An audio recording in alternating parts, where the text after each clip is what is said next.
Hello, this is Stef. Today we are going to compile libx265.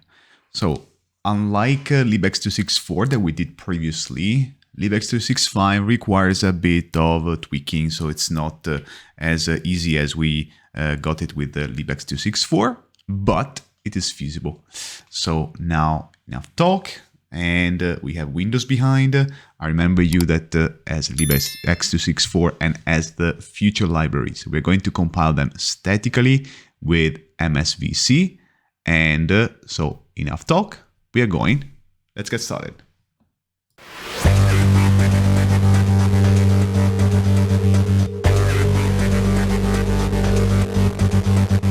Okay, so we are here, Windows, we have everything clean now, and the first thing we're going to do is to either open the terminal or we open here directly x64 native tools command prompt for VS 2022. So here I have it here in my Windows terminal. So open this window. Let me make it a bit bigger to show you what I'm doing. And so here we are going to C and MC64. So here, sorry that there is this mess. So C, MC64, and then MSys shell. So remember you that we are going through the x64 native tools because we have the inheritance. So we're going to inherit all the environment variables that now the native tool has. Okay, so we are opening this, and now we have the MSys2 MSys shell. Here we go. So I'm going to put it like this. Okay, and we make it big enough to view everything. So we are going to the folder we did the other time, fpack build, and here we have our three folders: the build, installed, and sources. So first thing, we're going to gather the source code on the sources. Okay, so we had x264 from the other time, and here what we're doing is cloning from the source code from the repository of libx264. This is the URL. So git clone and this URL. We will have x265 once we download it. So the thing that we're going to do now is to rename it just to have x264 x265. So doesn't hurt, doesn't make any damage. Okay, here it's downloading. If you want, as I said the other time, you can put the -depth1 flag. Now we show you as soon as it's finished, because so if you use it, you have the so-called shallow copy, so up to the latest commit, so you don't have the whole history of the whole repository. In this case, we have the whole history because I found that also here there were some problems if you make a shallow copy. So that's it. It's a bit of more data, as you can see. The amount of data is a bit big, but anyway, this is what we have. Okay, updating files. Okay, so as you can see, we have x264 and x265 git. So now what we're doing is to rename it. So we have x265 git into x265. Let's have a look. And here we have both the folders like this. Good. I didn't show you this thing before. So here the command that we can use is this, but we put -depth1 in order to get the shallow copy.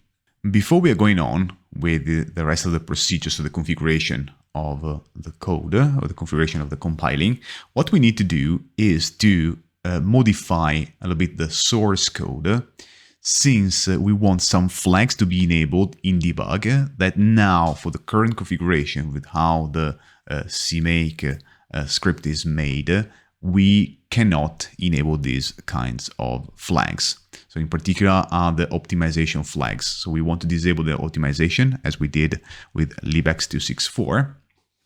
And now we want to do the same thing with libx265. So how do we do this? We open the Explorer right here. So not to get hassled with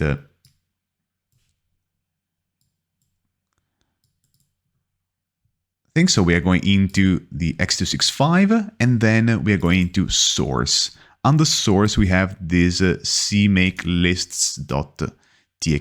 We open it using a text editor, and here we go. So you can see it is already bigger to see it better, and we have to take a look at the line that is called add definitions.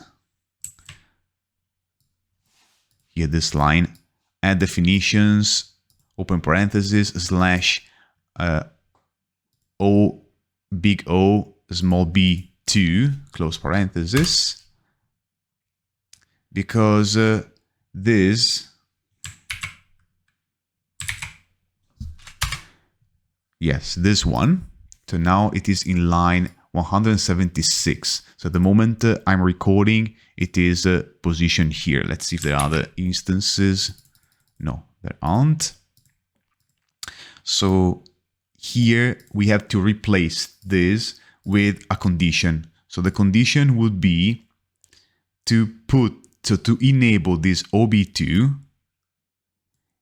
only if it is in release. So what we're doing is the following thing. So I'm going to copy the already made code. So at this line, we are replacing this with this. So essentially, if we are in release, we add this definition. Otherwise, proceed with the thing that I tell you. Okay, so we're going on with the configuration. Okay, so now we are still in the sources folder. What we want to do is to go to the build folder. So we have to go up one level and then directly into the build folder. Here we only have x264 as folder. What we need to do is to create another folder. So mkdir, mkdir, x265, good. And then we are entering the folder.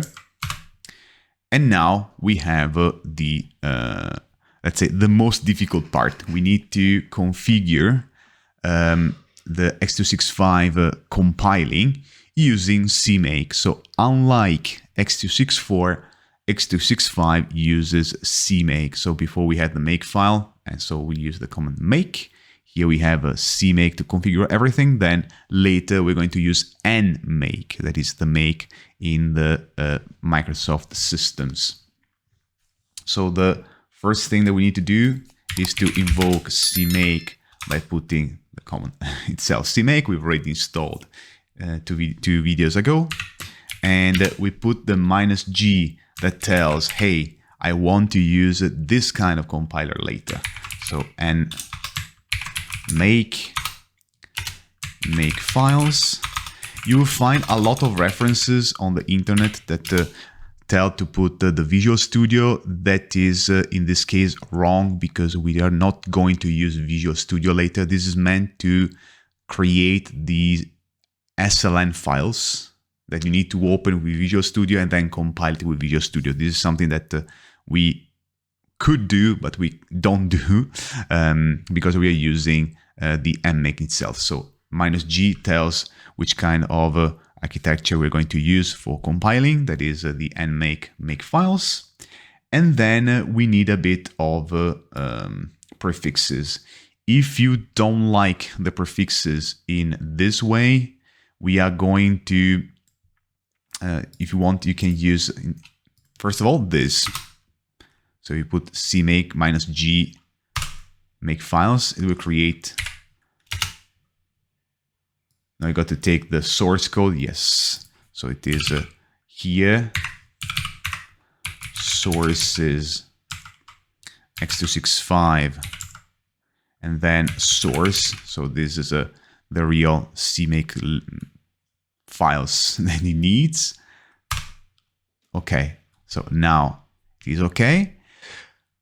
You can do it like this and then do the rest of the flags using CMake GUI. In fact, if you invoke CMake GUI right now, you can do everything from here.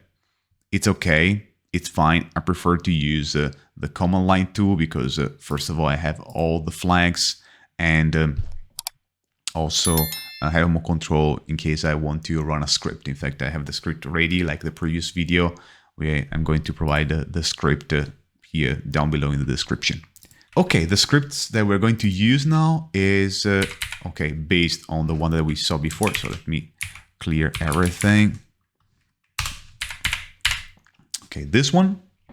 And in the middle, we're going to put all the flags by using the -D, capital D flag. So now we have the CMake build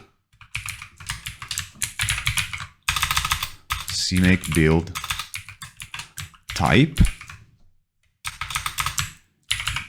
Okay, so I can't type anymore. And in this case, we want to decide if it is for debug or if it is for a release. So in this case, what we would like to do is to debug. You can put debug in this way, debug, or release, or both. So debug, comma, I can't remember if it was comma or semicolon. I guess it was semicolon, release. But anyway, we're going to debug, put the debug only for the moment. So we use the debug.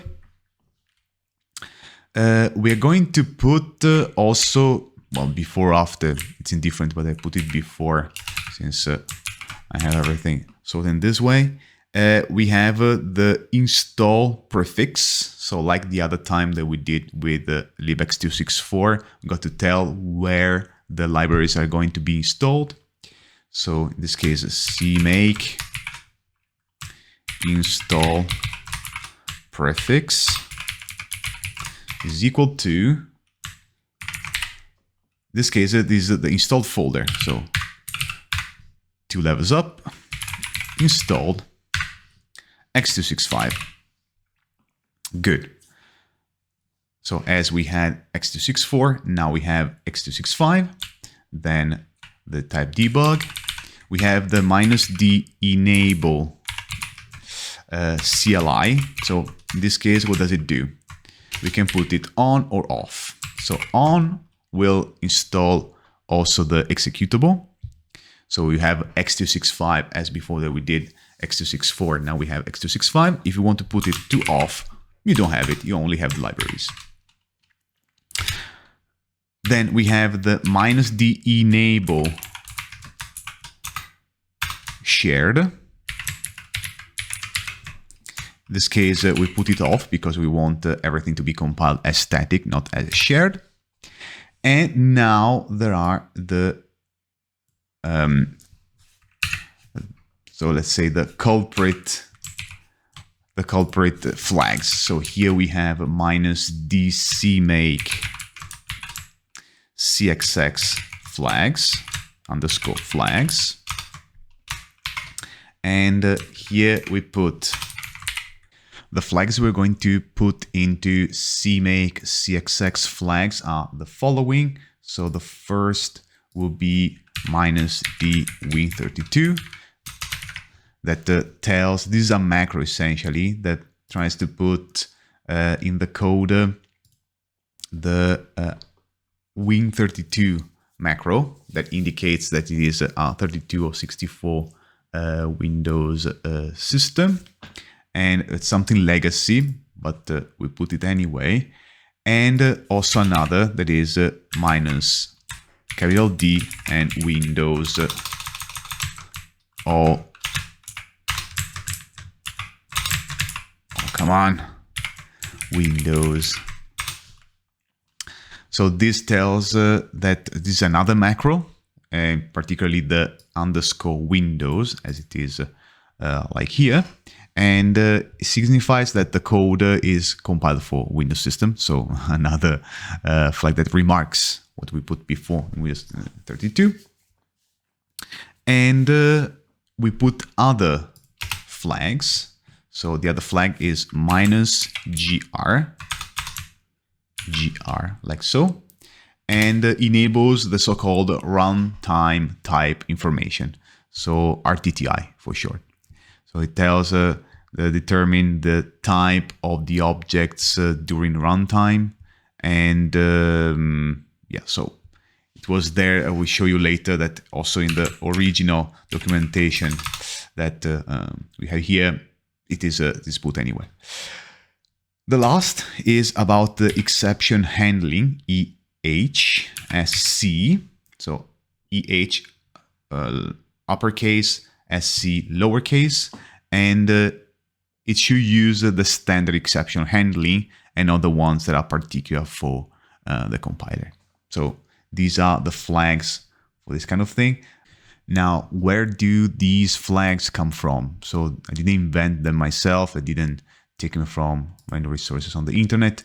The sources that we have in x265 has them for us. So if you're going in x265, so the build sources, x265, the one that we just downloaded, to have my head that is preventing viewing, we are going to build. And then here we have MSVC-CL, that's the one that we are using. And if we make file 64 bits, we have this radio right here. So -d Win32, -d Windows, -w4, -gr, -ehsc. Also, we are going to take this later. In fact, I'm going to copy it. And let's do it immediately. Copy. It was in the plan to put it also. And it has the same flags that we had before. The only thing is that -gr and -ehsc are not there. But for the rest, there is everything. Now, there is the thing that if you want to compile in release, or if you want to compile in debugs, you can put different flags. So in this case, we can put these flags if you want the release, and the flags for the release can be put in this way. And so what are they saying? Essentially, they are saying that we want the MT, so we want to compile statically. We are putting a level of warning that is 2. Then there is OB2 that tells, so these are about the optimizations, sorry. So these set a level of optimization that are good for the release. And then dn debug says do not debug. So dn do not debug. Do not put anything regarding the debug. If you want the release thing, the debug things, the same thing we put also for the. These are, be careful, sorry, I'm making a bit of mess. So this CMake C flags release. Since we want also the C++, we put the CXX directly here. And we do the same thing for the debug. So for the debug, we are taking these, like so. And now we have MTD, which is the same that we have here, MT, so compile statically. Then D in debug, so it means to compile statically with the debug references. -ZI means, as we saw also in libx265, it will put the debug definitions in another file, the .pdb, that will be accessed later using Visual Studio Code. Then OB0 and -OD, it tells don't optimize the code at all. So this will disable every shortcut, anything that might get the code execution faster, because we want our one-to-one correspondence with the line of code and the execution. So this is not allowed.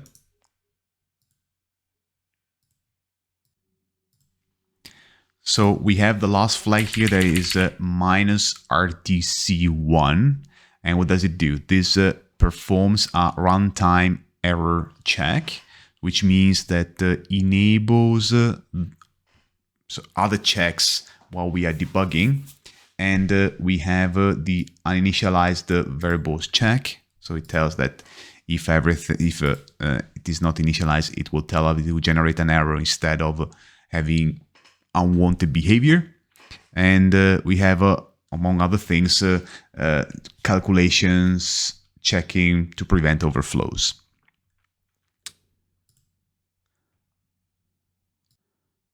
Okay, so the other flags that we put here, we put the C++ definitions. We're doing the same thing for the C definitions. Sorry.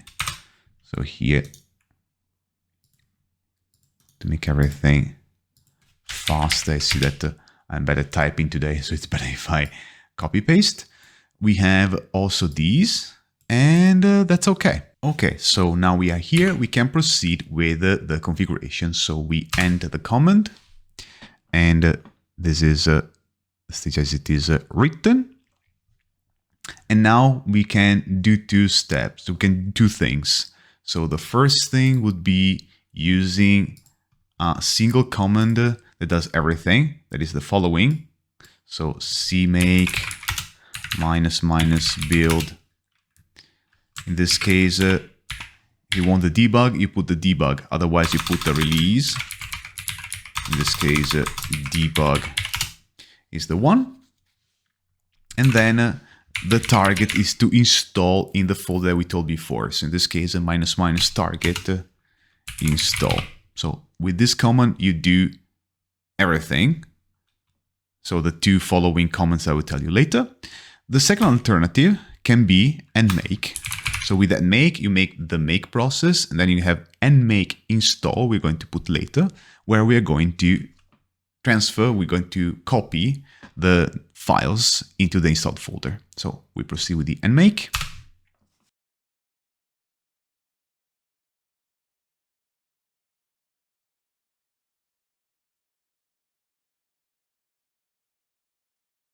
Okay, so now everything has been compiled.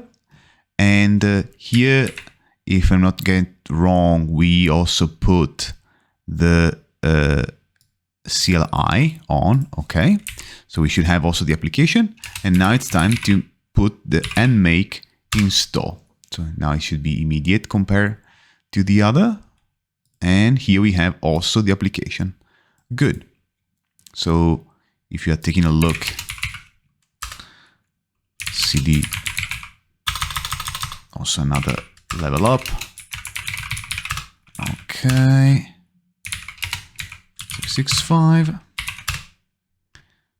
We have bin include and lib. So cd bin. We have, okay, the PDB. So the definition. And x265.exe. So x265 like so. Okay, we don't have the input file. Later we're going to use it. Good. Another small thing that we can do is here in the libx265 folder, we are going into cd lib. And first of all, a thing that we need to do is to rename this from x265 static into x265. So be careful, mv x265 static into x265.lib. because later FmpEg won't see it at all. You have an error, you don't understand why. It takes a lot to go to take the log, and then in the end you will find that it doesn't find this library. This is because it doesn't rename it. So okay, that we can do it also from CMake lists. So maybe this was wanted because maybe it is not directly intended to be incorporated inside FmpEg, but anyway, this is something that we need to do. If you want to make the work perfect, you can go also inside the pkg config folder. This is a folder, and here we have this x265.pc, and what we are doing is using, well, let's go directly with the Explorer, and then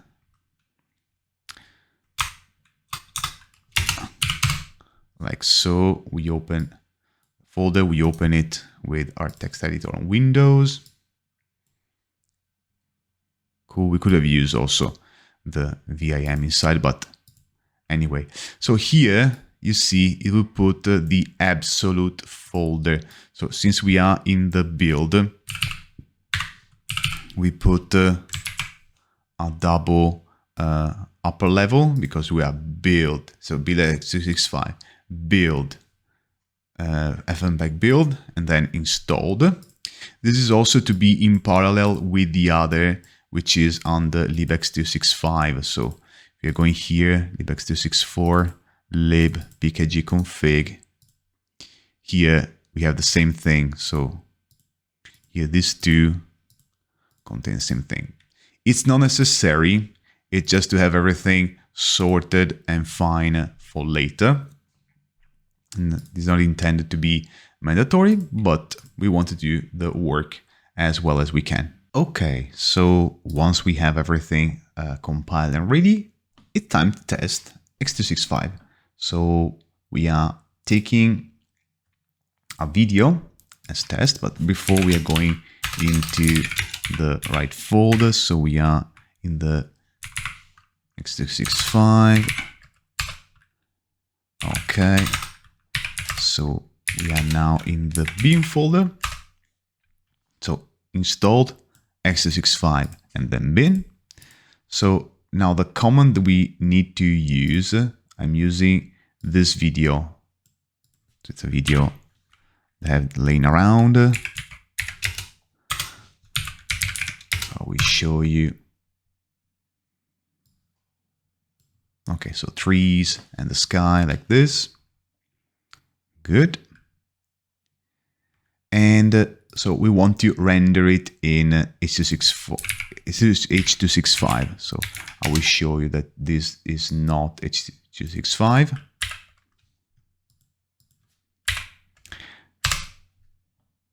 It is a raw video, essentially. So here we have raw video, i420. Good. So the command that we need to put is the following. We have x265 local. Then we are going to set the parameters. So first of all, the crf 18. Then preset, we put slow as usual. -o, we're going to put the same destination folder. So now this is the input, and so we're going to rename it to mkv. So remember you about the thing about the mp4. And then, so this is the output. We want to put the input. Now remember you that as x264, even x265 has the same syntax with the -o for the output and nothing for the input. What FmpEg is the opposite. You had -i for the input and nothing for the output. Okay, so now it's time to go. To see that the performance is not that strong, but we can be happy of that. So we wait until the end.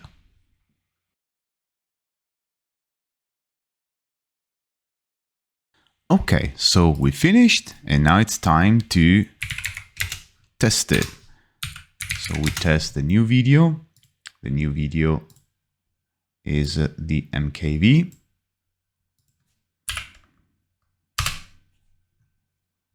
And here we go. This is the video we have.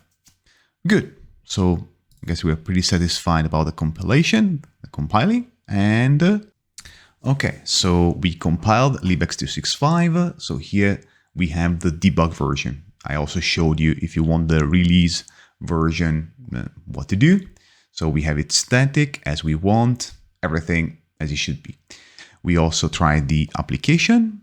We saw that it's working fine. We're going to see later that when we incorporate it with FmpEg, everything is working fine.